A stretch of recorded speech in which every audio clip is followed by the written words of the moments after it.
Have you ever wondered where demons come from? If God created everything good, how did evil spirits arise? Spirits that torment humanity to this day. The Bible speaks of fallen angels, but the Book of Jubilees opens an even deeper window into this mystery. It reveals details that few are aware of and raises intriguing questions. Who truly commands these spirits? Why were some imprisoned while others remain free? Is evil acting without restraint, or is there a limit imposed by the Creator himself? And why would God allow these spirits to remain among us? The answers are hidden in ancient writings that have crossed the centuries, bringing revelations that may change the way we see spiritual warfare. If you want to understand this enigma, stay with me until the end. Subscribe to the channel, activate the bell so you don't miss more content like this, and leave your like. Your support is very important as we continue together on this journey of faith and discovery. Thank you so much. Ancient writings recount a mysterious episode that forever changed the course of humanity. In Genesis 6, we find the foundation. The sons of God looked upon the daughters of men and were captivated by them. The Book of Jubilees expands this account, showing that these celestial beings, called Watchers, made a bold decision. They descended from heaven and took human women as wives. This act was not merely a transgression, it was an open rebellion against the order established by God. The result could only be spiritual and moral chaos. From this forbidden union came the Nephilim, giants known for their violence and corruption. They were not only great in stature, but also in wickedness. They ruled by strength, crushed the weak, and spread destruction everywhere. Imagine living in a world where enormous beings, half human, half angelic, took whatever they wanted and instilled fear in every corner of the earth. How could humanity resist such oppression? This narrative is not just about physical strength, but about a corruption that began in the heart. The Watchers were meant to be guardians, messengers of light, but they became seducers, dominated by desire. By seeking pleasure outside of the divine will, they sowed the seeds of decay. This fall didn't happen overnight. It was the result of choices that seemed small until they became uncontrollable. Isn't that often how evil works silently in people's lives? The impact of this corrupted union spanned generations. The Nephilim brought not only violence, but also distorted knowledge that confused mankind. Weapons, sorcery, occult practices, all of this began to spread. What seemed like wisdom was, in truth, a snare. The earth, which was meant to be a place of life and peace, became filled with blood, pain, and confusion. The story of the Watchers is both a revelation and a warning. When human beings walk forbidden paths, the result is always destruction. The rebellion of the fallen angels raised a question that still echoes today. How do we deal with spiritual forces that chose the path of disobedience? This conflict did not end in those days, but opened the door to something even deeper and more disturbing.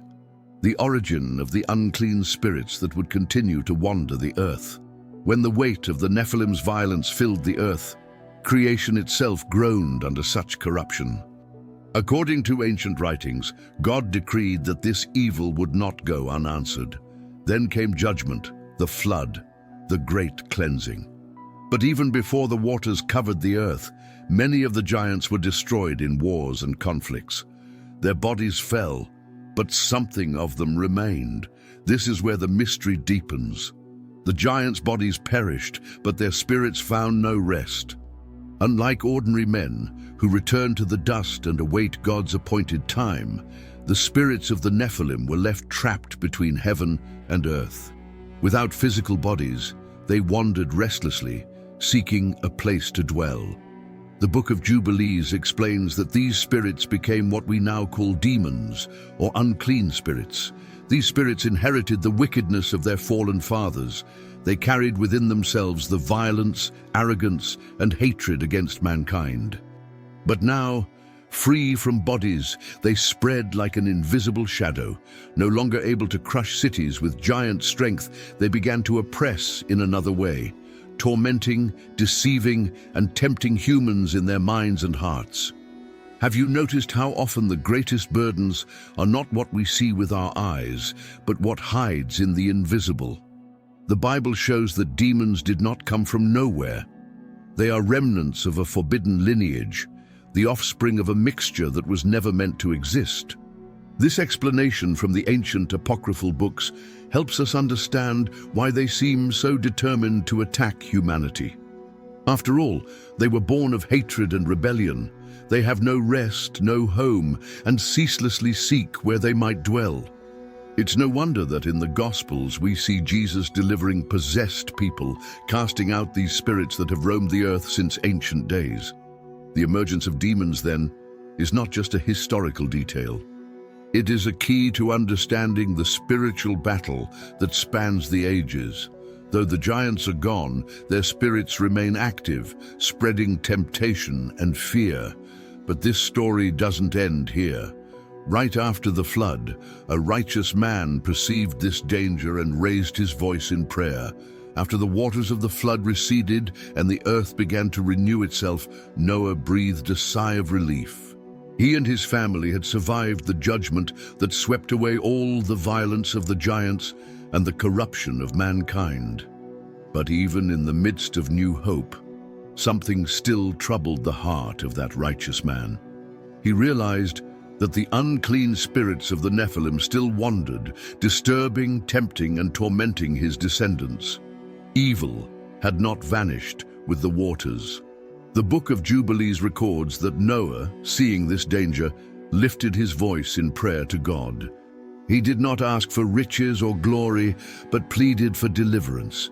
His words revealed the anguish of a father who longed for peace for his family and for future generations. He begged the Lord to destroy these spirits, to not allow the newly renewed humanity to be enslaved once again by the forces of darkness.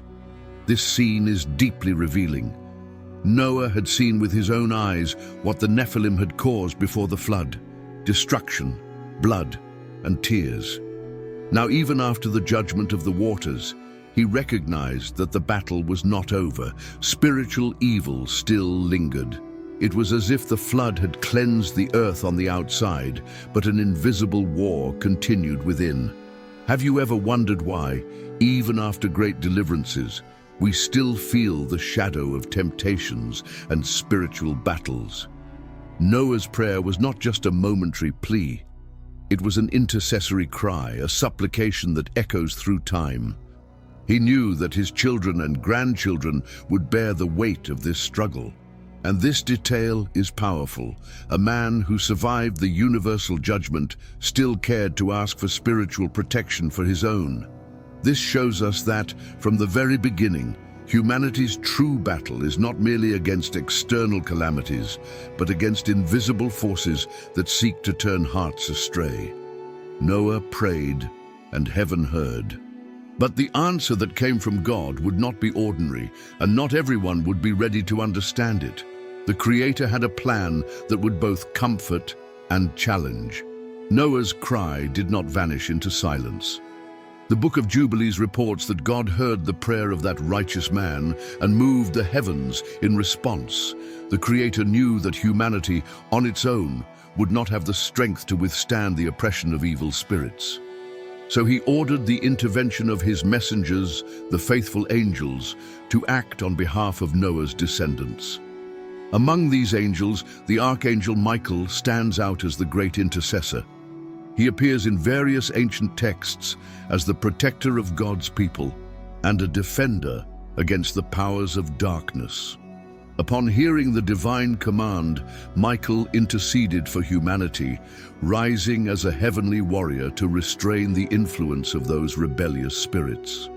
The scene is grand. On one side, restless, invisible forces roaming the earth. On the other, angels of light, sent to protect and set boundaries. This intervention reveals a profound principle. God never leaves humanity without help. Even though the unclean spirits sought to torment men, the Lord established a barrier, a restraint.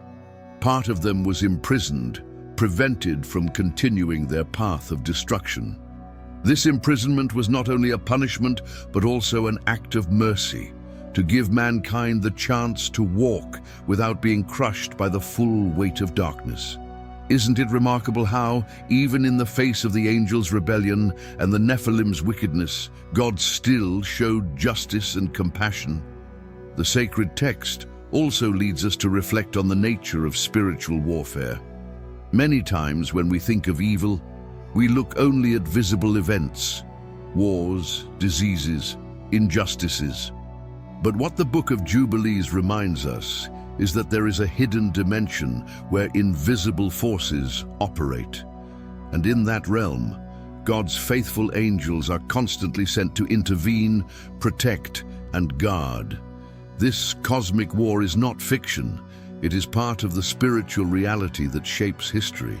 But God's decision was not simply to eliminate all the unclean spirits. On the contrary, he did something surprising and, at first glance, controversial. A choice that still today raises deep questions about the role of temptation and free will.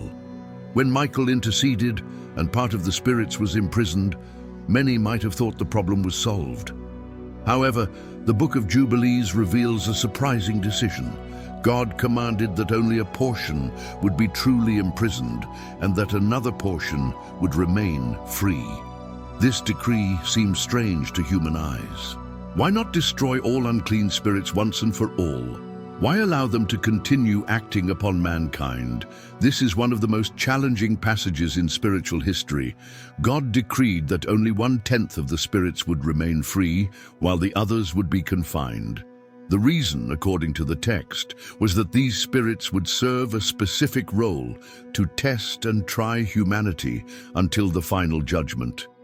In other words, they would be a kind of instrument to reveal the faithfulness or weakness of human hearts. This decision should not be seen as divine negligence, but as part of a greater purpose that transcends immediate logic. For many, this choice raises a deep question. How can evil be allowed if God is sovereign? But the biblical answer always points to one principle. God sets limits.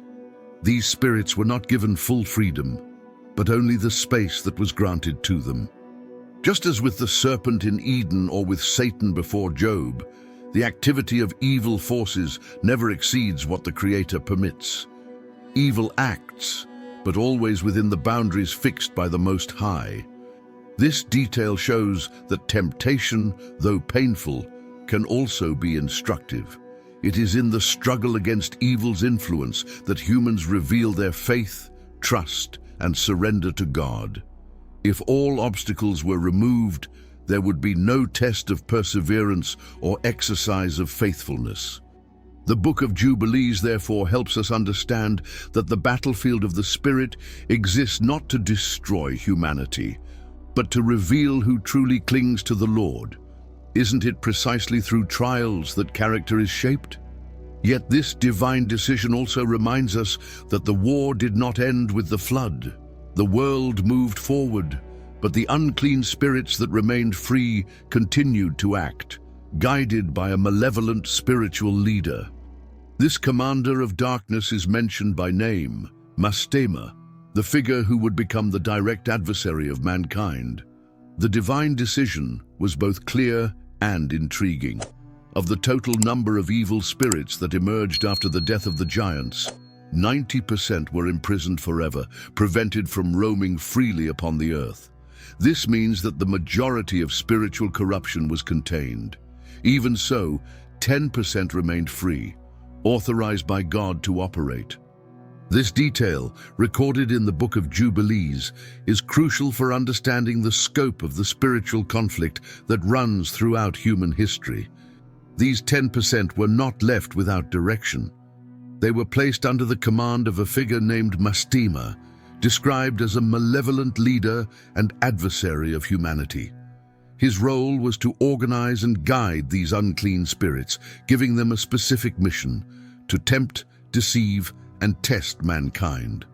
Evil does not operate merely in chaos. There is a hidden order, a command behind temptation. This revelation adds weight and seriousness to our understanding of spiritual warfare. The contrast is striking. While 90% are imprisoned, the remaining 10% are still enough to spread influence and confusion. This prompts us to reflect. If just a small fraction can cause so much suffering and lead so many hearts astray, what would it be like if all were unleashed? The answer reveals something essential. Even evil is under the sovereign control of God. Nothing happens beyond his limits. Isn't it comforting to know that even invisible enemies can go only as far as the Creator allows? This decree also sheds light on the nature of temptation. The evil we face daily is not a sign of divine abandonment, but part of a process through which our faith is refined. Just as gold is tested by fire, human faithfulness is revealed through resistance to the forces that seek to lead us astray.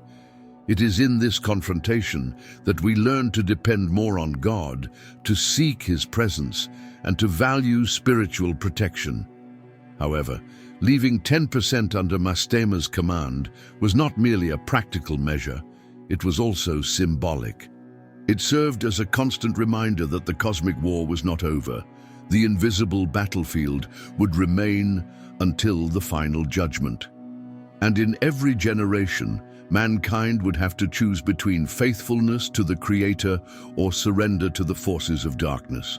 Among the names that appear in ancient texts, one stands out as a symbol of the organized evil against humanity: Mastema. In the Book of Jubilees, he is described as the leader of the evil spirits that remained free. Unlike a mere spirit, Mastema represents a figure of authority within the forces of darkness. His mission is not only to torment, but to lead, organize, and intensify the testing of mankind until the end of time. Mastema acts as a direct adversary of humanity. Just as the term Satan means accuser or opponent, Mastema presents himself as one who opposes God's plan and seeks to turn human hearts away. He creates nothing new, but distorts what already exists. His strategy is not merely to spread fear, but also confusion, doubt, and temptation. By leading the 10% of released spirits, he became the face of the permitted evil on earth. Mastema's presence also reveals that evil does not act without command. There is a leader, an adversary who positions himself as the enemy of human faithfulness. This spiritual organization shows the seriousness of the invisible battle. We are not dealing with mere occasional distractions, but with a deep struggle involving forces that know human weaknesses. Isn't it curious how often the greatest temptations arise exactly in our weakest points? Still, it is important to note that Mastema does not possess unlimited power. His command exists only because God permitted it. He is an adversary, but not sovereign. Like the other unclean spirits, he operates within the boundaries established by the Creator. This means that, as frightening as it may seem, humanity is never abandoned. There is a line Mastema cannot cross, and it is drawn by God himself. The role of this adversary, therefore, is not only one of opposition, but also of revelation. By testing mankind, he exposes the need we all have to seek God's presence and rely on his strength. Without this battle, many might never recognize their spiritual weakness. Thus, even Mastema's work becomes a testimony to divine sovereignty. But this scenario leads us into an even broader reality: the ongoing invisible spiritual war that echoes across the entire earth. The Book of Jubilees makes it clear that even after the flood and the imprisonment of most evil spirits, the spiritual war did not end. The 10% that remained free under Mastema's command continued to operate among men. Their activity is not seen with the eyes, but felt in thoughts, temptations, and the internal and external conflicts that mark the human journey. It is an invisible war, but a real one. The Apostle Paul, many centuries later, would echo this same truth in his letter to the Ephesians. Our struggle is not against flesh and blood, but against principalities and powers. This connection shows that the understanding of spiritual warfare did not originate in the New Testament, but was already present in ancient writings like Jubilees. The enemy does not appear explicitly, but works behind the scenes of life, manipulating, distorting, and sowing evil. This invisible battle manifests in many forms: oppression, deception, division, and temptations that aim to separate man from God. It's not just in major events, but also in the small daily choices. A word spoken, a thought nurtured, an attitude fed. These are often the doors through which spiritual influence enters. Have you noticed how, at certain moments, it seems there's a force pushing toward error? Yet this war does not unfold without God's intervention. The Creator, aware of human frailty, has sent His faithful angels to fight on behalf of mankind. This angelic presence ensures that evil does not have absolute dominion. The battlefield is fierce, but not unbalanced. The Book of Jubilees and the Scriptures remind us that we are never entirely unprotected, even though the fight is intense. This vision of an invisible war helps us grasp the weight of the spiritual reality we still face today. It is not merely a metaphor, but a warning to remain watchful, faithful, and discerning. And if there is organized opposition led by the adversary, there is also divine defense provided from heaven. It is precisely at this point that the next topic comes into focus: the crucial role of God's faithful angels in the protection of humanity.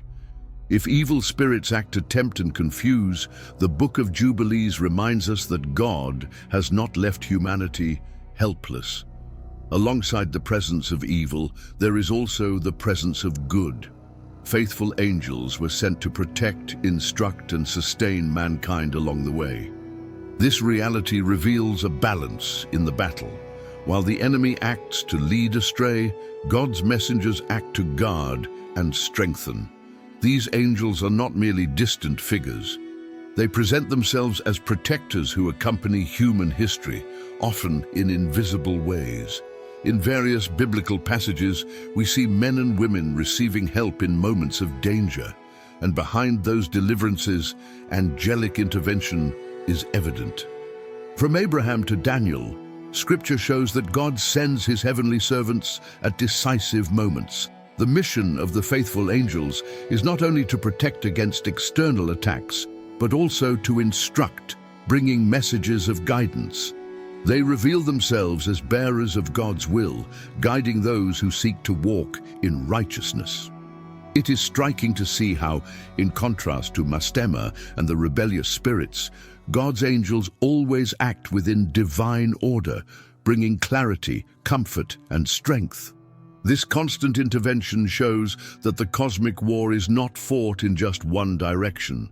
It is not merely man fighting alone against evil forces. It is a struggle in which heaven actively participates, leaning in to help the faithful. This vision is comforting because it teaches us that the battle may be hard, but it is never solitary. Man may feel weak, but he is never abandoned. However, even with the presence of the faithful angels, the war does not end here. The Book of Jubilees announces that there is a final judgment prepared for all the evil spirits, including Mastema. This final part of the story points to the ultimate judgment, when God's victory will be complete and evil will have no place. The Book of Jubilees declares that the destiny of the unclean spirits is already determined. They may roam, tempt, and deceive throughout history, but they will not escape God's judgment. At the end of time, all will be gathered to face the final sentence. Mastema, the leader who commands the 10% that remained free, will also be included in this judgment. This shows that evil has an expiration date. It is not eternal because only God is eternal. This certainty of judgment brings hope. For those who suffer today under the invisible influence of evil, the promise is clear. One day, this battle will come to an end. The adversary who torments, the spirits who tempt and confuse, they will all be destroyed. Evil will not have the last word. This message, present in Jubilees and confirmed in many passages of the Bible, is a powerful comfort to those who persevere in faith. The final destruction of the unclean spirits also reveals God's perfect justice. He not only allows the testing, but also ensures its end. This reminds us that human history does not move without direction. It follows a planned conclusion. Spiritual warfare may seem endless, but the book points to a destination, the day when every knee will bow and every tongue will confess God's sovereignty. It's interesting to note that if just 10% of the spirits cause such chaos, imagine what it would be like if all were free. This reflection highlights the understanding that even evil is subject to limits imposed by God. Evil does not reign, it does not rule completely. It only acts because it is permitted within specific boundaries. This helps us see that even chaos obeys the Creator's order. Thus, the final destiny of the unclean spirits is not just about destruction, it is also about restoration. When they are judged and eliminated, the world will finally experience the full peace that has always been God's plan. The ancient war will end, and the battlefield will be transformed into a scene of victory. But until that day arrives, humanity lives within this tension, the ongoing battle between resisting forces of evil and the certainty of God's promise. We have reached the end of this journey and have seen that demons did not arise out of nowhere. They are the echo of an ancient rebellion, spiritual offspring of giants who no longer exist in the flesh, but remain as shadows in the world. The Book of Jubilees reminds us that even evil has limits, and no unclean spirit acts outside God's control. Even so, they continue to tempt, confuse, and test every human heart. And now the question remains, if just a small portion of these spirits can spread so much chaos, what would it be like if all were free? What does this invisible reality reveal about our own daily struggles? Are we prepared to face a war we cannot see, but which is present in every generation until the day of final judgment? The final destiny of these spirits is already written.